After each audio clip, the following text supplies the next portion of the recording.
Related to state और learning state.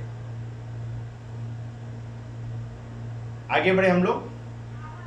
आज का जो आखिरी कॉन्सेप्ट है उसका ज़रा सा हिस्सा मैं आपको बताऊंगा और फिर हम अपनी बात को यहाँ पर कंक्लूड करेंगे। हो सकता है अगर आप लोगों की ख्वाहिश है, आप लोग करना चाहें तो कल भी कुछ पार्ट हो सकता है, कल भी एक जूम क्लास रखी जा सकती है अगर आप लोगों की ख्वाहिश है तो ये कहते हैं इसको एनएलपी कम्युनिकेशन मॉडल। अगर आपको एनएलपी समझना है तो ये अगर आप पेज समझ जाएं तो पूरी एनएलपी आप समझ सकते हैं। होता यह है कि लाइफ में कोई ना कोई एक्सटर्नल इवेंट होता है। जैसे मिसाल के तौर पर आप जो है ना ऑफिस में बैठे हुए हैं और आपकी बॉस के साथ मीटिंग चल रही है, that is an external event, right. अभी जैसे मीटिंग में बैठे हुए हैं तो 10-12 लोग बैठे हुए हैं और आप भी बैठे हुए हैं, सब लोग मीटिंग में बैठे हुए, मीटिंग खत्म हो गई। एक साहब बोले क्या बोरिंग मीटिंग थी, दूसरे साहब ने कहा कि जबरदस्त, वो जो प्रेजेंटर था क्या इंटरेस्टिंग बातें बोल रहा था। तीसरे आदमी ने कहा कि वो तो हमको इन्फ्लुएंस करना चाह रहा था, अपने जाल में रखना चाह रहा था। चौथे आदमी ने कहा कि ये जो है ना पुरानी जैसी थी वैसी सेम मीटिंग थी, कोई खास चेंजेस इनके अंदर नहीं थे। एक आदमी बोला क्या इंस्पिरेशनल बातें थी। यानी कि एक ही मीटिंग को 6 लोगों ने 6 अंदाज से परसीव किया। तो इसे बेसिकली जो है ये आपकी एक्सटर्नल रियलिटी, एक्सटर्नल इवेंट पर आपकी एक्सटर्नल रियलिटी है, परसीव रियलिटी है। एक्चुअल रियलिटी हर एक के लिए उसके अपने दिमाग में जो कुछ चल रहा है इंटरनली, उसके बेस पर उसकी रियलिटी बनती है। अगर आपके दिमाग में कोई पॉजिटिव चीज चल रही है तो आपकी रियलिटी पॉजिटिव होगी, लेकिन अगर आपके दिमाग में नेगेटिव चीजें चल रही है तो आपको एक्सटर्नल इवेंट की बुनियाद पर रियलिटी आपको नेगेटिव नजर आएगी। तो ये बहुत इंपॉर्टेंट है कि आप एक्सटर्नल इवेंट को देखते कैसे हैं। तो एनएलपी कम्युनिकेशन मॉडल में ये बहुत इंपॉर्टेंट है कि हर लम्हा हम एक किसी ना किसी एक्सटर्नल रियलिटी से जूझते हैं। जैसे शौहर ने कोई एक कमेंट कर दिया तो बीवी के लिए वो एक्सटर्नल रियलिटी होगी, या फिर जो है 2 लोग ठहरे हुए हैं समंदर के पास।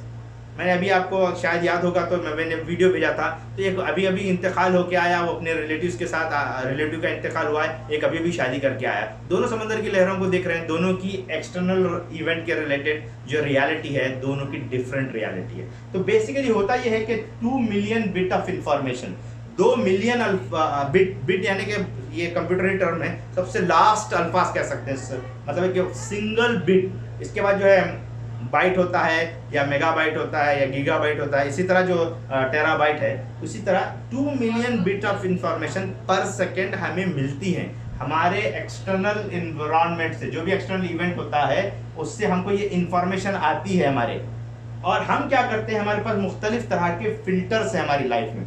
एक फिल्टर है जिसे हम डिलीट कहते हैं, बहुत सी चीज़ों को हम डिलीट करते हैं, बहुत सी इंफॉर्मेशन जो हमारे पास रहती है वो डिलीट करते हैं। ये अल्लाह ताला का एहसान है कि ये फिल्टर्स हमारे पास हैं। अगर 2 मिलियन बिट ऑफ इंफॉर्मेशन एक साथ हमारे पास आ जाए तो क्या होंगे, आदमी पागल हो जाएगा।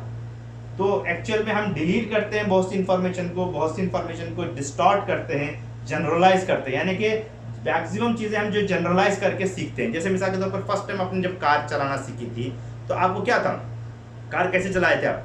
कभी आप पैर ब्रेक पे लग जाता, कभी क्लच पे आ जाता, कभी एक्सीलेटर पर आता, कभी आपका हाथ जो है ना गियर पे चला जाता, बहुत कुछ आपको मुश्किल होती थी। क्यों? बाद में ये हुआ कि 10-12 दिन 15 दिन की मेहनत के बाद आपने उसको लर्न कर लिया। अब ये आपके लिए जनरलाइज हो गया कि आप किसी तरह की भी कार को चला सकते हैं। 4 व्हीलर जो है 4 व्हील ड्राइव कार हो सकती है, या बड़ी से बड़ी हो सकती है, जीएमसी फलां कोई भी होंडा की हो सकती है, कोई भी कार, हर तरह की आप कार चला सकते हैं, क्योंकि आपने एक बार लर्न कर लिया। अब जनरलाइज करके आपने ये किया, एक लैंग्वेज आपने लर्न कर लिया, जनरलाइज करके दूसरी तमाम लैंग्वेज को आप सीख सकते हैं। तो ये फिल्ट्रेशन का निज़ाम हमारे पास मौजूद है। इसी तरह डिस्टॉर्ट करते हैं चीज़ों को, इन्फॉर्मेशन को। जो भी इन्फॉर्मेशन हमारे पास आती है लोगों की तरफ से, हम उसमें से कुछ चीज़ों को डिस्टॉर्ट करते हैं, कुछ चीज़ों को जनरलाइज करते हैं, कुछ चीज़ों को डिलीट करते हैं। और ये तीनों के बेस होता है ये वो तमाम चीज़ें जो हमारे अंदर दिमाग में होती हैं।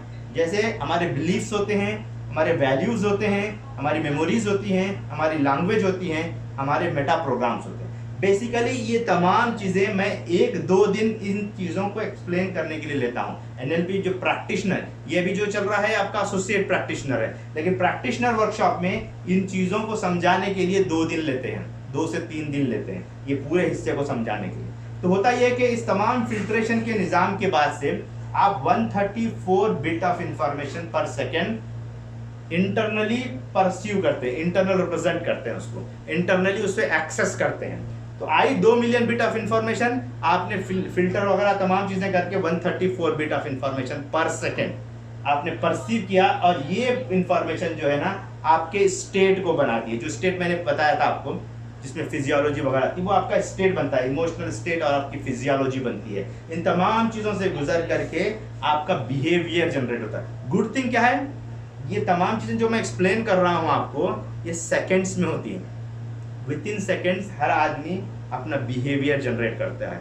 बिहेवियर आपके डिसीजन को पंप करता है और उसकी बुनियाद पर आपका रिजल्ट आता है। रिजल्ट यहाँ पर नीचे गालिबन नहीं दिख रहा है तो वीडियो में, ये रिजल्ट आपके आते हैं, राइट। बिहेवियर होता है, उसकी बुनियाद पर आपका डिसीजन होता है और वो रिजल्ट आता है। तो बेसिकली होता कैसा, ये इंफॉर्मेशन एक्सटर्नल रियलिटी आती कैसे है हमारे पास, हमारे दिमाग में कहाँ से आती है, ये 5 सेंसेस से आती है। 5 सेंसेस क्या है, विजुअल यानी जो चीज़ें हम देख रहे हैं, ऑडिटोरी यानी जो चीज़ें हम सुन रहे हैं, कैनेस्थेटिक जो चीज़ें हम फील कर रहे हैं, ऑल्फैक्टरी जो चीज़ें हम स्मेल कर रहे हैं, और गुस्टोरी यानी जो चीज़ें हम टेस्ट कर रहे हैं। इन तमाम चीज़ों से बन करके जो है ना आपकी ये एक्सटर्नल इवेंट या एक्सटर्नल रियलिटी बनती है, और ये पूरे इंफॉर्मेशन मिल करके आपके मीनिंग मेकिंग प्रोसेस कहते हैं। यहाँ पर पूरी चीज़ें ग्रिल होती हैं। ग्रिल होने के बाद आपका एक स्टेट बनता है, और वो स्टेट की बुनियाद पर आपका बिहेवियर जनरेट होता है, और वो बिहेवियर आपके डिसीजन को कामयाब करता है।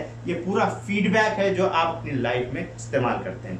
वैसे इस NLP कम्युनिकेशन मॉडल के इस पूरे प्रोसेस को समझाने के लिए 2 से 3 दिन हम लेते हैं। मैं यहाँ पर आपको ये बताना चाह रहा हूँ कि NLP ने इतनी ज़बरदस्त स्टडी की है शख्स पर, और हमारे जो दिमाग में जो कुछ इन्फॉर्मेशन आती है और ये चीज़ों को हम समझने में कामयाब हो जाएं। जैसे मिसाल के तौर पर आपको समझ में आ जाए कि आपके डोमिनेंट कौन सी चीज़ें हैं, आप चीज़ों को देख करके चीज़ों को अखज़ करने में आप ज़्यादा माहिर हैं, सुन करके अखज़ करने में आप ज़्यादा माहिर हैं, या आप फील करके टच करके आप अखज़ करते हैं उसमें माहिर हैं, या सूंघने का आपका क्षमता ज़्यादा है, या टेस्ट की आपकी क्षमता ज़्यादा है, कौन सी आपके अंदर क्षमता ज़्यादा है, ये अगर आपको मालूम हो जाए तो ऑटोमेटिकली आप चीज़ों को प्रोसेस करने में कामयाब होते हैं। इसी तरह सामने वाले शख्स के बारे में आपको मालूम हो जाए तो उसी हिसाब से उसको डील कर सकते हैं। मुख्तलिफ तरीके से आप चीज़ों को इस्तेमाल कर सकते हैं। जैसे सामने वाले के बिलीफ सिस्टम को आप समझ जाएँ, सामने वाले की वैल्यूज़ को आप समझ जाएँ, चाहे वो बीवी हो, चाहे आपका बॉस हो, चाहे आपके कॉलीग हों, चाहे आपके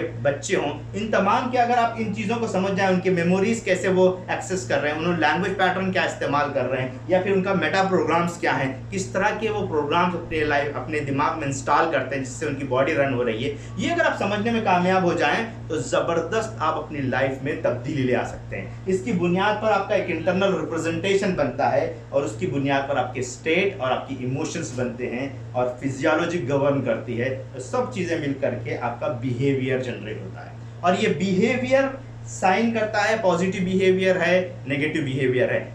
ये तमाम चीज़ें दिमाग में हो रही हैं जिसकी बुनियाद पर एक बिहेवियर आ रहा है, और उसकी वजह से आप डिसीजन ले रहे हैं जिसके एंड रिजल्ट आपका जो है ना आपको एक रिजल्ट मिलता है लाइफ में, पॉजिटिव रिजल्ट, नेगेटिव रिजल्ट। यानी कि जो आदमी भी अपनी लाइफ में कामयाब हुआ है, एक्सेलेंट परफॉर्म किया है, अगर आप उसकी इस चीज़ को समझ जाएं, हवा से कमसा में कौन से इंपॉर्टेंट हवा से कमसा का इस्तेमाल कर रहा है, अगर आप उसको इस्तेमाल करने जाएं तो आप भी कामयाब हो सकते हैं। कौन से फिल्टर्स वो इस्तेमाल कर रहा है, वो फिल्टर्स आप अपने अंदर इंस्टॉल कर लें। NLP के मुख्तलिफ टूल है जिसमें आप इंस्टॉल कर सकते हैं उन फिल्टर्स को, तो ऑटोमेटिकली आपका इंटरनल रिप्रेजेंटेशन बनेगा। आप अपने स्टेट को समझ जाएं कि कौन सा स्टेट है, फिजियोलॉजी कैसी है आपकी अगर समझ जाएं तो आप उसी तरह के एक्सेलेंट परफॉर्मर आपके लाइफ में आ सकती है। तो ये मुख्तलिफ तरह का पूरा एक प्रोसेस है। इसकी और डिटेल एक्सप्लेनेशन आप अगर चाहेंगे तो हमारे 21 डेज़ के इस प्रोग्राम में आप देखेंगे और इससे फ़ायदा होगा। मैं ख्वाहिश करूँगा कि हम में से हर शख्स जो चाहता है कि अपनी लाइफ में ज़बरदस्त तब्दीली ले आए,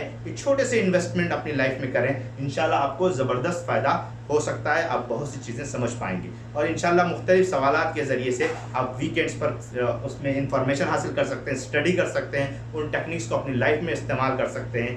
आपका फोकस बढ़ेगा, रिजल्ट आपको मिलेगा ही मिलेगा। तो ये कुछ बातें थी जो आज के सेशन में मैं आपके सामने रखना चाह रहा था। हमारा वक्त ऑलमोस्ट ख़त्म हो रहा है, लेकिन मैं चाहूँगा कि इस पर जितने सवाल आप आज मुझे जो भी सवाल करके हासिल करना चाह रहे हैं, इसको लर्न करना चाह रहे हैं, मैं ओपन हूं। आप जो पूछेंगे इस सिलसिले में मैं आपको एक्सप्लेन करने की कोशिश करूंगा। जज़ाकल्लाह खैर, आप सवाल कर सकते हैं। तो उसको एक्सप्लेन करने की बात कर रहे हैं, ठीक है जी, वेरी गुड। तो इसमें जो इंपॉर्टेंट एस्पेक्ट है कि ये रिजल्ट्स की बात कर रहे हैं हम लोग। तो हम लोग रिजल्ट्स की बात कर रहे हैं। ये रिजल्ट की जो लास्ट पॉइंट था, जो आपको इसमें नहीं लिखा होगा, right, R stand for result, okay, B stand for आपका बिहेवियर है। रिजल्ट की बुनियाद पर आपका बिहेवियर बनेगा, यानी कि अगर रिजल्ट आपका जबरदस्त रहेगा तो उसकी बुनियाद होगी आपका बिहेवियर, और इस बिहेवियर की बुनियाद है आपका स्टेट। कौन से स्टेट में है आप, पॉजिटिव स्टेट में है, नेगेटिव स्टेट में है, आप पावरफुल स्टेट में है या नॉन पावरफुल स्टेट में, किस स्टेट में है उसके ऊपर डिपेंड करेगा ये आपका स्टेट। इसकी बुनियाद होगी आपका कंडीशन होना। ये मीनिंग मेकिंग प्रोसेस को कंडीशन कहते हैं कि अगर आपका फिल्ट्रेशन का निज़ाम स्ट्रांग नहीं है, आप अपने आप को कंडीशन नहीं कर पा रहे हैं, तो आपको वो रिजल्ट नहीं मिलेगा जो रिजल्ट आपको मिलना चाहिए। जी, और कोई सवाल? जी, स्टेट जो है ना, बेसिकली ये तीन चीजों का, जैसे हमने बताया, आपको याद होगा, फोकस है आपका, राइट, फोकस था, फिजियोलॉजी थी, आपके वर्ड्स थे, ये सब चीजें मिलकर के ये आपका स्टेट बन रहा था। कंडीशन ये है कि choosing of 132 bit of information, इस पूरे प्रोसेस, मीनिंग मेकिंग प्रोसेस के वजह से आप कंडीशन हो रहे हैं, और कंडीशन प्लस स्टेट मिलकर के आपका जो है बिहेवियर बन रहा है। ये और ये मिलकर के आपका बिहेवियर बन रहा है। लेकिन इसको बनने के लिए, इस स्टेट को, फिजियोलॉजी को बनने के लिए आपका ये अगर सही नहीं है, बिलीफ आपके सही नहीं है, वैल्यूज आपके सही नहीं है, मेमोरीज आपके सही नहीं है, लैंग्वेज पैटर्न आपके सही नहीं है, आप डिलीट, जनरलाइज और डिस्टॉर्ट सही नहीं कर रहे हैं, या फिर आपका जो सवाल ये है कि एक जो ड्राइविंग क्वेश्चन होता है वो अगर आपका सही नहीं है, तो आपका स्टेट कितना भी अच्छा रहे, रिजल्ट आपको बिहेवियर सही नहीं मिलेगा। तो ये everything is interdependent. Result is dependent on behaviour, behaviour is dependent on state, state is dependent on conditioning of yourself.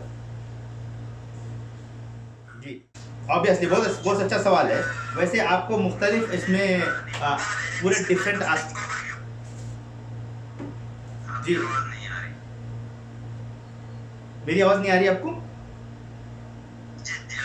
जी, तो बेसिकली जो है ये तमाम चीजें मिलकर के आपका स्टेट तो बन रहा है, लेकिन हमारे पास एनएलपी में मुख्तलिफ आपको टॉपिक्स मिलेंगे। जैसे मैंने कहा, एक कॉज एंड इफेक्ट है, कि कॉज एंड इफेक्ट में ये है कि अगर आप अपनी ओनरशिप ले ले प्रॉब्लम की, तो आपका डिलीट डिस्टॉर्ट करने का या आपका जो ड्राइविंग क्वेश्चंस को समझने का तरीका वो चेंज हो जाएगा। बचपन से आप एक पैटर्न को लेकर के आए हैं, वो पैटर्न एक लर्निंग प्रोसेस है जो कि नेगेटिव लर्निंग प्रोसेस आपका होता रहा है। उस नेगेटिव लर्निंग प्रोसेस को पॉजिटिव टूल्स के ज़रिए से, पॉजिटिव लर्निंग प्रोसेस के ज़रिए से उस पैटर्न को किल करते हैं। और उसका तरीका ये है कि एक तो मुख्तलिफ टेक्निक्स हैं एनएलपी के, जैसे मैंने कहा कि स्विच पैटर्न है, एक हैबिट्स आपकी बनी हुई है, कोई भी चीज़, नेल बैटिंग से लेकर के कोई भी आपकी हैबिट बनी हुई है, वो स्विच पैटर्न अगर आप अप्लाई करेंगे तो वो पैटर्न आपका वो हैबिट चली जाएगी।